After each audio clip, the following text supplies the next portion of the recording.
Lift ప్రమాదాలు ఆగడం లేదు. వరుసగా లిఫ్ట్ ప్రమాదాలు చిన్నవారిని పెద్దవారిని కూడా పొట్టన పెట్టుకుంటూనే ఉన్నాయి. చిన్న చిన్న పిల్లలు ఇంకా లిఫ్ట్ ప్రమాదాలకు బలైపోతూనే ఉన్నారు. మరోసారి హైదరాబాద్లో లిఫ్ట్ ప్రమాదంలో ఒక 4 ఏళ్ల చిన్నారి ప్రాణాలు పోయిన ఘటన చోటు చేసుకుంది. దానికి సంబంధించిన బ్రేకింగ్ న్యూస్ ఇప్పుడు మీరు ఆర్టీవీ స్క్రీన్ పైన చూస్తున్నారు. బ్రేకింగ్ న్యూస్, లిఫ్ట్ ప్రమాదాలు ఆగడం లేదు. హైదరాబాద్లో లిఫ్ట్లో ఇరుక్కొని 4 ఏళ్ల చిన్నారి చనిపోయిన ఘటన చోటు చేసుకుంది. ఇటీవలి కాలంలో వరుసగా లిఫ్ట్ ప్రమాదాలు జరుగుతూనే ఉన్నాయి. మెయింటెనెన్స్ సరిగా లేని కారణంగానే ఈ లిఫ్ట్ ప్రమాదాలు చోటు చేసుకుంటున్నాయని చెప్తూ ఉన్నారు. ఒకసారి ఘటన తర్వాత మీరు కూడా మీ అపార్ట్మెంట్లో ఉంటున్న లిఫ్ట్లు ఎలా ఉన్నాయో ఒకసారి చెక్ చేసుకోండి. ఇప్పుడు ఈ ఘటన, ఈ 4 ఏళ్ల చిన్నారిని పొట్టన పెట్టుకున్న లిఫ్ట్ ఘటన మెహదీపట్నంలో చోటు చేసుకుంది. మెహదీపట్నంలోని ఆసిఫ్ నగర్ కాలనీలో ఈ ఘటన చోటు చేసుకుంది. ముస్తాఫా అపార్ట్మెంట్లో సెక్యూరిటీ గార్డ్గా పనిచేస్తున్నాడు శ్యామ్ బహదూర్ కుమారుడు సురేందర్. అతని వయసు, ఆ పిల్లాడి వయసు 4 సంవత్సరాలు. ఇప్పుడు నోట్లో వేళ్లు పెట్టుకొని ముద్దుగా కనిపిస్తున్నాడే ఈ చిన్నారి 4 సంవత్సరాల సురేందర్. ఈ చిన్నారి ఇప్పుడు లేడు. ఎందుకంటే లిఫ్ట్ ఈ చిన్నారిని పొట్టన పెట్టుకుంది. అపార్ట్మెంట్లో మనం సౌకర్యం కోసం వినియోగించే లిఫ్ట్లు ఇప్పుడు ప్రాణాలు తీసేస్తున్నాయి. ఈ నోట్లో వేళ్లు పెట్టుకుని ముద్దుగా కనిపిస్తున్న ఈ చిన్నారి ఇప్పుడు ప్రాణాలతో లేడు. కారణం మరో లిఫ్ట్ ప్రమాదం. ఆ చిన్నారి వయసు 4 సంవత్సరాలు. రాత్రి 10 గంటలకు ఆడుకుంటూ వెళ్ళి లిఫ్ట్ మధ్యలో ఇరుక్కుపోయాడు. ఆ చిన్నారి లిఫ్ట్ మధ్యలో ఇరుక్కుపోయిన తర్వాత 10 నిమిషాల తర్వాత వెళ్ళి చూశారు. ఆ 10 నిమిషాల తర్వాత వెళ్ళి చూస్తే ఆ చిన్నారి రక్తపు మడుగులో కనిపించాడు. లిఫ్ట్ మధ్యలో ఇరుక్కొని రక్తపు మడుగులో ఉన్న చిన్నారిని చూసి ఒక్కసారిగా ఆ చిన్నారి తల్లి కుప్పకూలిపోయింది. అక్కడే కుప్పకూలిపోయింది. గుండెలు అవసేలా రోధిస్తున్న ఆ చిన్నారి తల్లిని కూడా మనం ఆర్టీవీ స్క్రీన్ పైన చూడొచ్చు. అపస్మారక స్థితిలో ఉన్న ఆ చిన్నారిని ఆసుపత్రికి తరలించగా అప్పటికే చనిపోయాడు అని డాక్టర్లు చెప్తున్నారు. బతుకు తెరువు కోసం నేపాల్ నుంచి ఇక్కడికి వచ్చి ఇక్కడ ఒక అపార్ట్మెంట్లో సెక్యూరిటీగా పనిచేస్తూ ఉన్నాడు, వాచ్మెన్గా పనిచేస్తూ ఉన్నాడు ఆ చిన్నారి తండ్రి. ఆ పిల్లాడు చనిపోవడంతో ఆ కుటుంబం ఇప్పుడు కన్నీరు మున్నీరుగా విలిపిస్తుంది. ఒకసారి మొదటి బాక్స్లో చూడండి, ఆ చిన్నారి తల్లి రోధిస్తున్న దృశ్యాలు ఇప్పుడు మీరు ఆర్టీవీ స్క్రీన్ పైన చూడొచ్చు. ఇటీవలి కాలంలో వరుసగా లిఫ్ట్ ప్రమాదాలు జరుగుతూ ఉన్నాయి. ఒకవేళ మనం చాలా సందర్భాల్లో లిఫ్ట్ డోర్ ఓపెన్ చేసినప్పుడు లిఫ్ట్ డోర్ ఓపెన్ అయింది అంటే ఆ లిఫ్ట్ క్యాబిన్ వచ్చిందో లేదో చూసుకోకుండానే లోపలికి వెళ్ళిపోతున్నారు. దాంతో కింద పడిపోతున్నారు. లిఫ్ట్ ప్రమాదాలు చోటు చేసుకుంటున్నాయి. మరికొన్ని సందర్భాలు చిన్నారులు ఎక్కువగా బలవుతున్న సంఘటనలు ఏంటి అంటే లిఫ్ట్ డోర్స్ ఓపెన్ చేస్తున్నప్పుడు లిఫ్ట్లు పైకి వెళ్ళిపోతూ ఉంటే సహజంగా చిన్నారులకు ఆ సందర్భంలో దూరంగా వెళ్ళిపోవాలనే ఐడియా ఉండదు. అలా వెళ్ళిపోతూ ఉన్నప్పుడు ఆ లిఫ్ట్ను పట్టుకుంటూ ఉన్నారు. దీంతో ఆ మధ్యలో ఇరుక్కుపోయి ప్రాణాలు పోగుతున్న సంఘటనలు కూడా చోటు చేసుకుంటున్నాయి. నిజానికి లిఫ్ట్ వచ్చిన తర్వాత మాత్రమే డోర్స్, ఆటోమేటిక్ లిఫ్ట్ అయితే డోర్లు ఆటోమేటిక్గా ఓపెన్ కావాలి. లేదు అంటే మాన్యువల్ లిఫ్ట్ డోర్స్ ఉన్న లిఫ్ట్ అయితే ఆ డోర్ని, లిఫ్ట్ రాకపోతే ఆ డోర్ని మనం లాగినా ఓపెన్ కాకూడదు. ఒకవేళ అలా లిఫ్ట్ రాకుండానే డోర్స్ ఓపెన్ అవుతున్నాయి అంటే అది ప్రమాదకర స్థితిలో ఉన్న లిఫ్ట్ అని అర్థం చేసుకోవాలి. ఒక్కసారి టెక్నీషియన్ని పిలిపించి మీ లిఫ్ట్లు ఎలాంటి పరిస్థితుల్లో ఉన్నాయో చెక్ చేయించుకోండి. ఎందుకంటే వరుసగా జరుగుతున్నాయి. మన ఆ తెలుగు రాష్ట్రాల్లోనే వరుసగా లిఫ్ట్ ప్రమాదాలు జరుగుతున్నాయి. ఇప్పుడు మరో 4 ఏళ్ల చిన్నారి ఆ లిఫ్ట్ ప్రమాదంలో ప్రాణాలు పోగొట్టుకున్న ఘటన మెహదీపట్నంలో చోటు చేసుకుంది. మా ప్రతినిధి పెట్రేషా ఉన్నారు. ఒకసారి అక్కడ ఆడియో విందాం. ఆ లిఫ్ట్ ప్రమాదం జరిగిన సమయంలో ఏం జరుగుతుందో ఆడియో విందాం.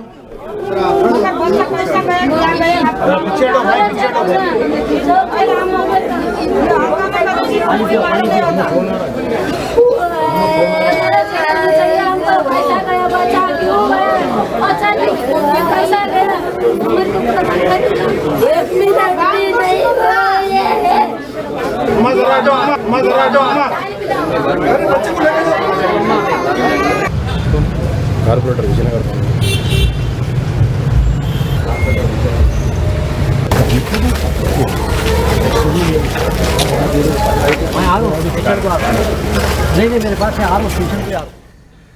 ఆ ప్రమాదం జరిగిన అపార్ట్మెంట్ దగ్గరికి వెళ్దాం. ఆ ప్రమాదం జరిగిన లిఫ్ట్ దగ్గరే మా ప్రతినిధి పెట్రేషా ఉన్నారు పూర్తి సమాచారం అందించడానికి. పెట్రేషా, ఇటీవలి కాలంలో లిఫ్ట్ ప్రమాదాలు చాలా ఎక్కువగా జరుగుతున్నాయి. చిన్న పిల్లలు ప్రాణాలు కోల్పోతూ ఉన్నారు. సో లిఫ్ట్ల గురించి ఖచ్చితంగా అవగాహన రావాలి అందరికీ కూడా. ఎందుకంటే ప్రతి చోట కూడా లిఫ్ట్లే ఉంటాయి, అపార్ట్మెంట్లో లిఫ్ట్లే ఉన్నాయి. చాలా చోట్ల మెయింటెనెన్స్ సరిగా లేక వెళ్ళినప్పుడు లిఫ్ట్ రాకుండానే డోర్ ఓపెన్ చేస్తే ఓపెన్ అయిపోతూ ఉంటుంది, చూస్తే ఏమీ ఉండదు. వాళ్ళు లిఫ్ట్ వచ్చిందేమో అనుకుని లోపలికి వెళ్ళి పడిపోయి చనిపోయిన సందర్భాలు చోటు చేసుకున్నాయి. డోర్ ఓపెన్ అయిపోయి లిఫ్ట్ పైకి వెళ్ళిపోతూ ఉన్నప్పుడు దాన్ని పట్టుకుని చిన్నారుల మధ్యలో ఇరుక్కుపోయి ప్రాణాలు పోగొట్టుకున్న ఘటన కూడా చూసాం, తెలుగు రాష్ట్రాల్లోనే చూసాం. ఇప్పుడు మెహదీపట్నంలో జరిగిన ప్రమాదం ఎలా జరిగింది? ఎస్, తెలుగు రాష్ట్రాలలో గత కొన్ని రోజుల నుంచి కూడా లిఫ్ట్ యాక్సిడెంట్ చోటు చేసుకుంటున్నాయి. మరో బాలుడు కూడా పూర్తిగా బలి తీసుకున్నట్టు కూడా తెలుస్తుంది. తాజాగా చూసుకుంటే కూడా ఇటీవలనే మెహదీపట్నంలోనే ప్రాంతంలోనే లిఫ్ట్ యాక్సిడెంట్స్లో చాలామంది పిల్లలు చనిపోతూ ఉన్నారు. ఒకవైపు వాచ్మ్యాన్ కుమారుడు లిఫ్ట్ మధ్యలో ఇరుకుపోయి తీవ్ర గాయాల పాలయ్యి కూడా 2 గ్రిల్కి మరి లిఫ్ట్కి మధ్యలో ఒక్కసారి మనం విజువల్లో చూస్తుంటే కూడా లిఫ్ట్కి గ్రిల్కి మధ్యలో ఇరుకపై సురేందర్ అన్న బాబు 4 సంవత్సరాల బాబు చనిపోయాడు. స్థానికంగా కలకలం రేగుతుందనే చెప్పొచ్చు. ఒకవైపు డిఆర్ఎఫ్ బృందాలు, ఫైర్ సేఫ్టీ అధికారులు అందరూ కూడా వచ్చి సహాయక చర్యలు చేసినప్పటికీ కూడా స్పాట్లో చనిపోయాడని తెలుస్తుంది. ఒకసారి మనం విజువల్స్లో చూస్తుంటే కూడా ఈ డోర్ అనేది ఒకసారి మనం విజువల్స్లో కూడా చూడొచ్చు. ఈ డోర్ అనేది ఇలా క్లోజ్ అయి ఉంటుంది. ఒకసారి నేను మీకు చూపించే ప్రయత్నం చేస్తాను. ఇది డోర్, ఇది మాత్రము లిఫ్ట్ గ్రిల్ అని కూడా తెలుస్తుంది. ఆ బాబు, చిన్న బాబు ఆడుకున్న సమయంలో, ఏదైతే వాళ్ళ సిస్టర్తో ఆడుకుంటున్న సమయంలో అతను ఇక్కడ దాక్కోవడం జరిగింది.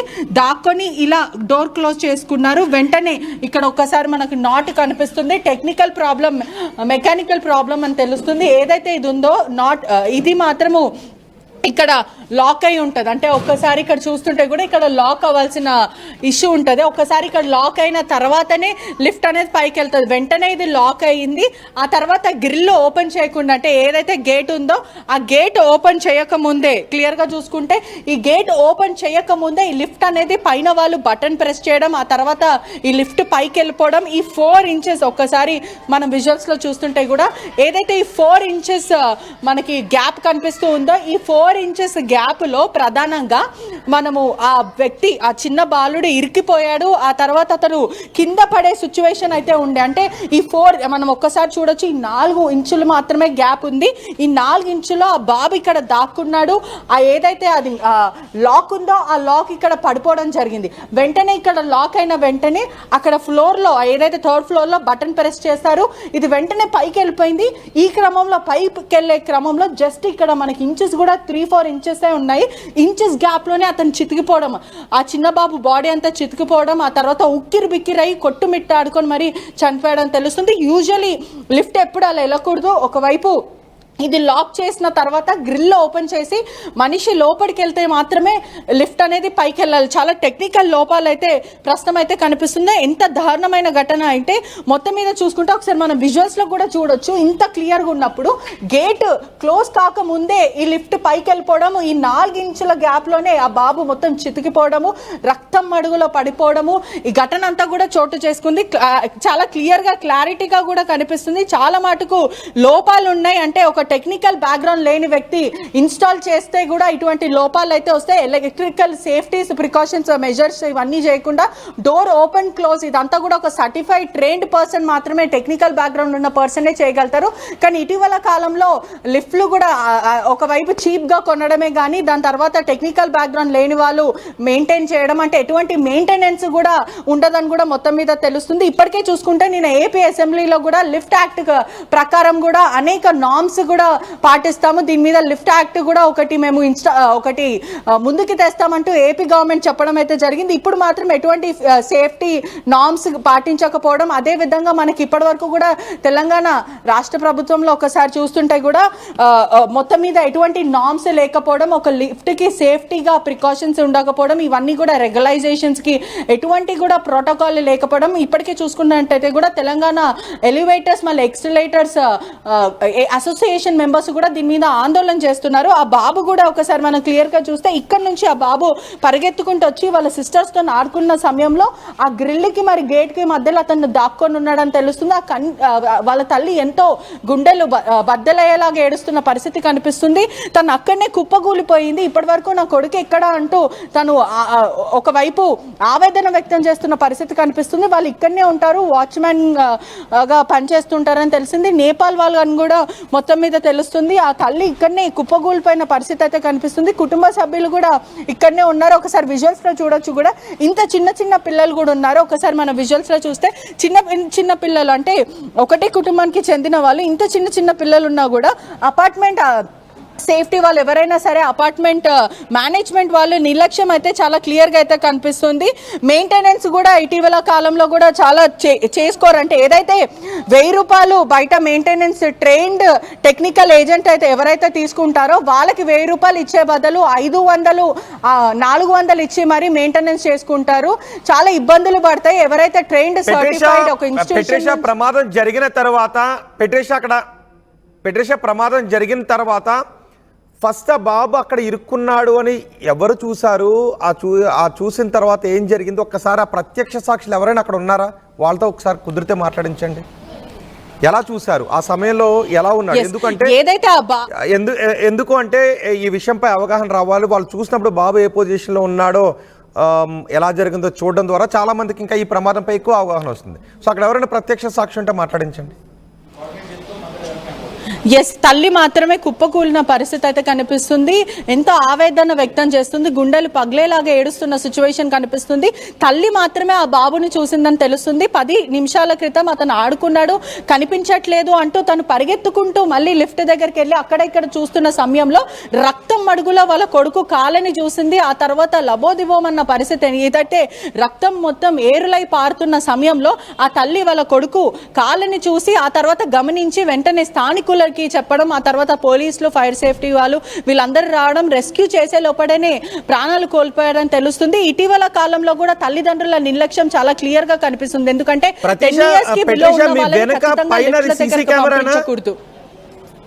మీ వెనక పైన సీసీ కెమెరానా? ఎస్. ఆ సీసీ కెమెరా లిఫ్ట్ వైపు ఉందా? లిఫ్ట్ వైపు ఏమైనా సీసీ కెమెరాస్ ఉన్నాయా ఆ అపార్ట్మెంట్ లో? లిఫ్ట్ వైపు మాత్రం ఎటువంటి సీసీ కెమెరాస్ అయితే కనిపించట్లేదు. కేవలం అవుట్ ఎవరైతే వస్తున్నారో, ఇన్ అండ్ అవుట్ ఎవరైతే వెళ్తున్నారో వాళ్ళకు మాత్రమే సీసీటీవీ కెమెరాస్ ఫోకస్ అయిన సిచ్యువేషన్ కనిపిస్తుంది.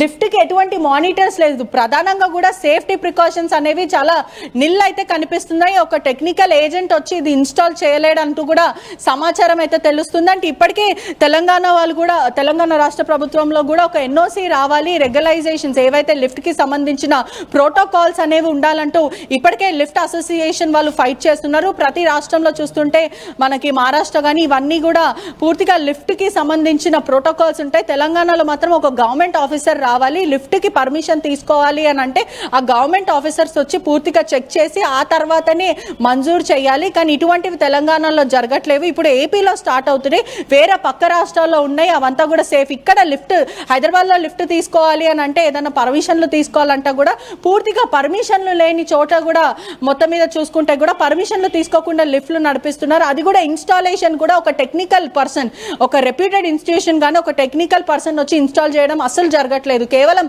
మెయింటెనెన్స్ చేసుకొని పరిస్థితుల్లో కూడా ఉన్నారు. ఎటు పడితే అంటే నాణ్యతం లేని లిఫ్ట్లు కొనడము, ఆ తర్వాత టెక్నికల్ లోపాలు రావడం, మెకానికల్ లోపాలు రావడం ఇవన్నీ తరచూ జరుగుతున్న హైదరాబాద్. ఇది ఒకటే కాదు, రీసెంట్లీ కూడా ఒక చిన్న బాబు 4 సంవత్సరాల చిన్న బాబు, అదే కాకుండా ఒక పోలీస్ అంటే నిజానికి ఇక్కడ ఈ ప్రమాదంలో లిఫ్ట్ సాంకేతికంగా పనిచేయకపోవటం ఉందా?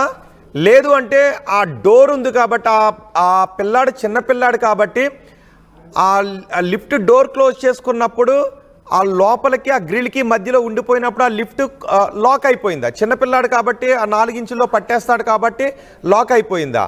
సో ఆ తల్లి వచ్చేటప్పటికి ఒకవేళ డోర్ మామూలుగానే ఓపెన్ అయిపోయి ఉంటే అది లిఫ్ట్ సాంకేతిక లోపంగా చెప్పుకోవాలి. అలా కాకుండా ఆ పిల్లాడు లోపల ఇరుక్కుపోయి కిందకి రక్తం కారుతూ ఉంది అంటే ఆ పిల్లాడు లోపలికి వెళ్ళటం చూడలేదు. 4 సంవత్సరాల పిల్లోడే కాబట్టి ఆ గ్యాప్లో పట్టేసి ఉండుంటాడు. సో ముందున్న డోర్ని వెనుకున్న గ్రిల్ ఇలా ఈ పిల్లాడిని తీసుకుంటూ పైకి వెళ్ళిపోతూ ఉండటంతో అతను నలిగిపోయి ఉండొచ్చు. సో ఎవరైనా అక్కడ ఉన్నవాళ్ళు ఆ లిఫ్ట్లో ఆ ప్రమాదం జరిగిన సమయంలో ఆ మిగిలిన రెసిడెంట్స్ ఎవరైనా వచ్చి చూసిన వాళ్ళు ఎవరైనా ఏమైనా చెప్తున్నారా? ఆ సమయంలో ఎలాంటి దృశ్యాలు ఉన్నాయి అనే దాని గురించి? రోహిత్, ఖచ్చితంగా రోహిత్, ఎందుకంటే క్లియర్గా చూసుకుంటే ఇది మెకానికల్ ప్రాబ్లం, టెక్నికల్ ప్రాబ్లం అని క్లియర్గా కనిపిస్తుంది. ఎందుకంటే ఇది లాక్ అయిపోయింది. వాస్తవానికి ఈ డోర్ ఏదైతే ఉందో ఈ డోర్ లాక్ అయిపోయింది. కానీ ఈ లాక్ అయిపోయిన టైంలో లిఫ్ట్ అనేది కూడా పైకి వెళ్ళకూడదు అన్లెస్ మనం డోర్ ఓపెన్ చేసే వరకు. కానీ ఇది లాక్ అవ్వకపోవడం, ఒక ప్రాపర్ టెక్నికల్ పర్సన్ దీన్ని ఇన్స్టాల్ చేయకపోవడంలో పూర్తిగా ఈ ఘటన చోటు చేసుకుందని తెలుస్తుంది. స్థానికంగా ఉన్న వాళ్ళతో ఒక్కసారి మాట్లాడే ప్రయత్నం చేద్దాము. ఎప్పుడు జరిగింది ఈ ఘటన? ఎప్పుడు జరిగింది? చెప్పండి, లైవ్ మే చెప్పండి, ఎప్పుడు జరిగింది ఈ ఘటన? हिंदी आता कब हुआ? ये 9 बजे हुआ रात में। जी हाँ। అంటే कैसे हुआ? वो कोई अंदर गए थे, गए बाद क्या हुआ, वो उन्होंने चले गए। ये बच्चे क्या है छुपम छुपी खेल रहे थे, खेलते खेलते क्या है वो बच्चा चले गया अंदर। हाँ। जाते कि डोर बंद हो गया। हाँ। बंद होते ही क्या है वो बच्चा ऊपर अटक गया। उस टाइम कौन भी नहीं है इधर? कोई भी नहीं, कुछ भी कौन भी नहीं है। लिफ्ट वो खोले वो हाँ। वो ऊपर फ्लोर वाले खोलते कि बच्चा ऊपर अटक गया। स्पॉट में जी मर हाँ, गए। जी। उसकी मम्मी क्या बोल रहे हैं? अभी वो अनकॉन्शियस में है। अभी कुछ भी नहीं बोल रहे, वो डेड बॉडी आए बात बोलते बोल रहे ना, लोग आते हैं ना जब बोलते बोल रहे। రైట్, అంటే స్థానికంగా చెప్పేవాళ్ళు కూడా ఇది మేము ఆ టైంలో ఎవరం లేకుండే అంటూ చెప్పుకొస్తున్నారు. తల్లితో మాట్లాడే ప్రయత్నం చేసినప్పటికీ కూడా తల్లి మాట్లాడలేని పొజిషన్లో ఉంది. ఇప్పటికే ఉస్మానియా మార్చరీకి బాడీని తరలించారని తెలుస్తుంది. ఒకవైపు చూసుకుంటే కూడా తల్లిదండ్రుల నిర్లక్ష్యం కూడా క్లియర్గా కనిపిస్తుంది. ఎందుకంటే 10 సంవత్సరాల బాలుడిని లిఫ్ట్ దగ్గర వెళ్ళనియొద్దని గతంలో కూడా అనేక నిపుణులు చెప్పారు కూడా. అయినప్పటికీ కూడా ఒక్క క్షణంలో 10 నిమిషాలు కనిపించట్లేదు అంటే కూడా ఆ తల్లి వెంటనే లిఫ్ట్ దగ్గర కానీ అక్కడిక్కడ పరిగెత్తుకుంటూ వెళ్ళి వెతుకులాడడం, ఆ తర్వాత లిఫ్ట్ కాళ్ళ దగ్గర అతను రక్తం మడుగులో కొడుకుని చూసి ఎంతో తల్లడిల్లిపోయింది ఆ తల్లి. ఆ కాలు కనిపించడం, ఆ తర్వాత రక్తం ఏరులై పారుతున్న సమయంలో ఆ తల్లి కొడుకుని చూసింది. ఆ తర్వాత పూర్తిగా డిఆర్ఎఫ్ బృందమే కానీ ఫైర్ సేఫ్టీ వాళ్ళు, పోలీసులు కూడా, ఆసిఫ్ నగర్ పోలీసులు కూడా చేరుకున్నారు. రెస్క్యూ ఆపరేషన్ చేసినప్పటికీ కూడా స్పాట్లో చనిపోయడం తెలుస్తుంది. ఒక్కసారి తల్లిని చూపించే ప్రయత్నం చేస్తాను. ఆ తల్లి కూడా ఎంతో రోధిస్తూ అన్కాన్షియస్ స్టేట్లో పడింది. చిన్న చిన్న పిల్లలు ఒక్కసారి మనం చూడొచ్చు. ఇక్కడ అంతా కూడా చాలా చిన్న చిన్న పిల్లలు కూడా ఉన్నారు. ఎంత రోధిస్తున్న పరిస్థితి. ఆ కుటుంబం అంతా కూడా మేము తెరువు కోసం వచ్చాము, మా పుట్టకూటి కోసం మేము నేపాల్ నుంచి వచ్చి ఇక్కడ వాచ్మెన్ ఉద్యోగం చేసుకుంటున్నాం అంటూ చెప్పుకుంటూ వచ్చారు. ఒకసారి చూడొచ్చు. ఆ చిన్న పిల్లలు ఉన్నప్పటికీ కూడా తల్లిదండ్రులు కూడా నిర్లక్ష్యం వహిస్తున్నారని కూడా క్లియర్గా కనిపిస్తుంది. ఒక సేఫ్టీ ప్రికాషన్స్ తీసుకోకుండా అపార్ట్మెంట్స్ వాళ్ళు కూడా ఒక ప్రాపర్ టెక్నికల్ పర్సన్ లేకుండా ఇన్స్టాలేషన్ చేశారు. మెయింటెనెన్స్ కూడా లేదు, మెకానికల్ సేఫ్టీ ప్రాబ్లమ్స్ కూడా ఉన్నాయని కూడా మొత్తం మీద అయితే తెలుస్తుంది. ఘటన చూసి ప్రస్తుతం స్థానికంగా కూడా కలిసి వేస్తున్న పరిస్థితి అయితే కనిపిస్తుంది. రైట్ బెట్రీషా, మెహదీపట్నంలో మరో లిఫ్ట్ ప్రమాదం చోటు చేసుకుంది. ఆ లిఫ్ట్ ప్రమాదంలో 4 సంవత్సరాల చిన్నారి, ఇప్పుడు మీరు ఆర్టీవీ స్క్రీన్ పైన చూస్తున్నారు, ఇలా చేయని గెడ్డం దగ్గర పెట్టుకొని అందంగా కనిపిస్తున్న ఈ చిన్నారి ఇక లేడు. ముద్దు ముద్దు మాటలతో తల్లిదండ్రుల చుట్టూ తల్లిదండ్రుల చేయి పట్టుకుని వాళ్ళని ఆట పట్టిస్తూ తిరిగే ఆ చిన్నారి ఇప్పుడు లేడు. నిన్న లిఫ్ట్ ప్రమాదంలో ప్రాణాలు కోల్పోయాడు. ఆ లిఫ్ట్ డోర్కి గ్రిల్కి మధ్య ఇరుక్కుపోయి విలవిలలాడుతూ నరకయాతన అనుభవిస్తూ ప్రాణాలు కోల్పోయాడు. రక్తపు మడుగులో ఉన్న తన బిడ్డను చూసి ఆ తల్లి గుండెలవసేలా రోధిస్తోంది. సొమ్మసిల్లి పడిపోయింది. ఈ ప్రమాదానికి కారణం లిఫ్ట్ ప్రమాదం. ఇటీవల కాలంలో లిఫ్ట్ ప్రమాదాలు తరచూ జరుగుతూనే ఉన్నాయి. అన్ని చోట్ల అందరూ కూడా గ్రూప్ హౌసుల దగ్గర నుంచి అపార్ట్మెంట్ల వరకు కూడా లిఫ్ట్లే ఉపయోగిస్తున్నారు. కాబట్టి లిఫ్ట్లపై అవగాహన పెంచుకోండి. మీరుంటున్న లిఫ్ట్లో ఎలాంటి పరిస్థితులు ఉన్నాయి చూడండి. లిఫ్ట్ ప్రమాదాలు 2-3 రకాలుగా జరిగే అవకాశం ఉంటుంది. ఒకటి సాంకేతిక లోపం, 2 నిర్లక్ష్యం. ఇవి కాకుండా ఇంకా కూడా ఏమైనా ఉండొచ్చు. అవి ఏమున్నాయో మీరు కమెంట్ బాక్స్లో తెలియచేయండి. ఒకటి సాంకేతిక లోపం, లిఫ్ట్ క్యాబిన్ రాకుండానే, లిఫ్ట్ కార్ రాకుండానే డోర్స్ ఓపెన్ అయిపోవటం, తద్వారా మీరు డోర్ ఓపెన్ అయింది కాబట్టి లిఫ్ట్ కార్ వచ్చిందేమో అనుకుని వెళ్ళిపోవడం, ఏదో ఒక ఫ్లోర్ నుంచి కింద పడిపోవడం, ఇది జరగవచ్చు. 2 డోర్ క్లోజ్ చేయకుండానే లిఫ్ట్ పైకి వెళ్ళిపోవడం, తద్వారా కూడా ప్రమాదాలు చోటు చేసుకుంటున్నాయి. 2 సెన్సార్లు ఉంటుంటాయి, మనం చేయి పెడుతుంటుంటారు, లేదంటే అటోకాలు ఇటోకాలేసి నిలబడుతుంటుంటారు, మధ్యలో నిలబడుతుంటుంటారు లిఫ్ట్ కాసేపు ఆపడానికి ఎవరు వస్తున్నారని. ఒకవేళ అప్పుడు సెన్సార్లు పనిచేయకపోతే మీరు వాటి మధ్యన నలిగిపోయే అవకాశం ఉంటుంది. ఇక నిర్లక్ష్యం, చిన్నపిల్లలను లిఫ్ట్ దగ్గర వదిలితే ఇప్పుడు ఈ లిఫ్ట్ కూడా సాంకేతిక లోపం ఉండొచ్చు, సాంకేతిక లోపం ఉండకపోవచ్చు. కానీ ఆ చిన్నారి ఒక 4 సంవత్సరాల చిన్నారి కాబట్టి 4 ఇంచుల్లో 4 సంవత్సరాల చిన్నారి 4 ఇంచెస్ ఖాళీలో పట్టడం పెద్ద కష్టమేం కాదు. ఆ డోర్కి గ్రిల్కి మధ్య తను వెళ్ళిపోయి ఆటలాడుకుంటూ వెళ్ళిపోయి డోర్ లాక్ చేసుకున్నప్పుడు అది లాక్ అయిపోయే అవకాశం ఉంటుంది. అప్పుడు పై ఫ్లోర్లో ఉన్న వాళ్ళు ఎవరైనా ఆ లిఫ్ట్ని బటన్ని ప్రెస్ చేసినప్పుడు ఆ లిఫ్ట్ వెళ్ళిపోతూ ఉంటే ఈ డోర్కి గ్రిల్కి మధ్య సాంకేతిక లోపం లేకపోయినప్పటికీ కూడా చిన్నారు కాబట్టి ఇరుక్కుపోయి ఉండొచ్చు. అప్పుడు ఆ చిన్నారిని నలుపుకుంటూ ఆ లిఫ్ట్ కార్ పైకి వెళ్ళిపోయే అవకాశం ఉంటుంది, నొక్కేసే అవకాశం ఉంటుంది. ఇలాంటి సందర్భాల్లో లిఫ్ట్ సాంకేతిక లోపం లేకపోయినప్పటికీ నిర్లక్ష్యం కారణంగా పిల్లలు ప్రాణాలు కోల్పోయే అవకాశం ఉంటుంది. కాబట్టి లిఫ్ట్ల దగ్గర అప్రమత్తంగా ఉండండి. చిన్న చిన్న పిల్లలను లిఫ్ట్ పరిసరాల్లో వదిలేయొద్దు. అండ్ వాచ్మెన్ ఎవరైనా కూడా ఉంటే వాళ్ళు ఆ లిఫ్ట్ల దగ్గరికి ఎవరైనా వస్తున్నారా, చిన్నపిల్లలు వెళుతూ ఉంటే వాళ్ళు నిరంతరం పర్యవేక్షిస్తున్నారో లేదో చూడండి. అండ్ తల్లిదండ్రులు కూడా మీ పిల్లలను లిఫ్ట్ల దగ్గర ఆడుకోవడానికి వదిలేయొద్దు. ఇలాంటి ప్రమాదాలకు ఏదో ఒక సందర్భంలో కారకులు కావద్దు. ఇప్పుడు 4 ఏళ్ల చిన్నారి చనిపోవడంతో ఆ తల్లి గుండెలవసేలా రోధిస్తోంది. రోజు ఆ తల్లిదండ్రుల చుట్టూ గోరుముద్దలు తినిపించేది ఆ తల్లి ఇప్పుడు ఆ చిన్నారిని రక్తపు మడుగులో చూసి గుండెలవసేలా రోధిస్తోంది. సో ఇప్పుడు మీరుంటున్న లిఫ్ట్లు ఎలాంటి ప్రమాదాల్లో ఉన్నాయో, సరిగ్గా పనిచేస్తున్నాయో లేదో చూడండి. కొన్ని లిఫ్ట్లకి షార్ట్ సర్క్యూట్ కూడా వస్తుంటుంది. డోర్స్ ఓపెన్ చేయగానే షార్ట్ సర్క్యూట్ వస్తుంటుంది. అలాంటి లిఫ్ట్లు కూడా ప్రమాదమే. సో లిఫ్ట్ ఏ రకమైన అబ్నార్మల్గా ఉన్నప్పటికీ కూడా దాన్ని అనుమానించి సరైన టెక్నీషియన్ తీసుకుని వచ్చి వాటిని రిపేర్ చేయించండి. లేదంటే అది ఎలాంటి ప్రమాదానికి దారితీస్తుందో మనం చెప్పలేం. కాబట్టి ఒకసారి ఈ ప్రమాదం గురించి పోలీసులు ఏం మాట్లాడారు చూద్దాం. ఇది ముస్తఫా ఇక్కడ ఆసిఫ్ నగర్ పిఎస్ లిమిట్స్లో రాత్రి 10 గంటల సమయంలో ముస్తఫా పేయింగ్ గెస్ట్ హాస్టల్ ఉంది. ఇది ఒక 4th ఫ్లోర్ బిల్డింగ్ ఉంది. ఈ బిల్డింగ్కి కింద లిఫ్ట్ ఉంది. ఇక్కడ నేపాల్ ఫ్యామిలీ వాళ్ళు కేసరి ప్లస్ శ్యామ్ వాళ్ళిద్దరూ భార్యాభర్తలు ఇక్కడ వాచ్మెన్గా పనిచేస్తున్నారు. వీళ్ళిద్దరికీ పిల్లలు ఉన్నారు. ఒక అబ్బాయి సురేందర్ 4 years అబ్బాయి ఉన్నారు. రాత్రి 10 గంటల సమయంలో సడన్గా బాబు చూసేసరికి లిఫ్ట్లో ఇరుక్కున్నాడు. తర్వాత ఇక్కడ వాళ్ళందరూ బాబుని తీసినారు. బాబు పూర్తిగా క్రష్ అయి ఉన్నాడు. గ్రౌండ్ ఫ్లోర్ నుంచి లిఫ్ట్ 1st ఫ్లోర్ మధ్యలో ఉన్న లిఫ్ట్ అయి మొత్తం బ్లడ్ ఉంది. వాళ్ళ మదరు తర్వాత ఇక్కడ చుట్టుపక్కల వాళ్ళు అందరూ వాళ్ళు వచ్చి తీసినారు. తర్వాత హాస్పిటల్ తీసుకున్నారు. కానీ బాబు అప్పటికే చనిపోయినాడు. దీంట్లో ఇక్కడ ఎవరి నెగ్లిజెన్స్ ఉంది లేదా టెక్నికల్ ప్రాబ్లం ఉంది ఇవన్నీ మనం ఎంక్వైరీలో తేవాల్సి వస్తుంది. ఏదో ప్లస్ బిల్డింగ్ పర్మిషన్ లేదు, దీని గురించి ఒక్కసారి క్లారిటీ. అవి వెరిఫికేషన్ చేయాల్సి వస్తుంది. ఇప్పుడు ఆల్రెడీ మనం బాబు వీళ్ళ ఫ్యామిలీ వీళ్ళ గురించి చూస్తున్నాం మనము. అతను తెలంగాణ మహిళలకు అసలు సిసలైన ప్రతినిధి, చిరునవ్వుతో నిత్యం జనానికి చేరువగా ఉండే మా కవితకు ఇవే మా హార్దిక జన్మదిన శుభాకాంక్షలు. మీ అభిలాష్ గౌడ్, కూకట్పల్లి.